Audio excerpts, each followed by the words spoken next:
போயிடுச்சு ஹோட்டல்ல வாயின்னு வந்த பார்சல்ல. நல்ல ஹோட்டலு தெரியல, வாயின்னு வந்தது சரியில்லை.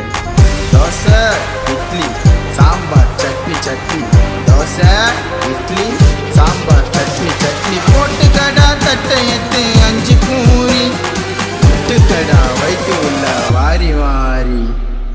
தோசை இட்லி சாம்பார் சட்னி சட்னி, தோசை இட்லி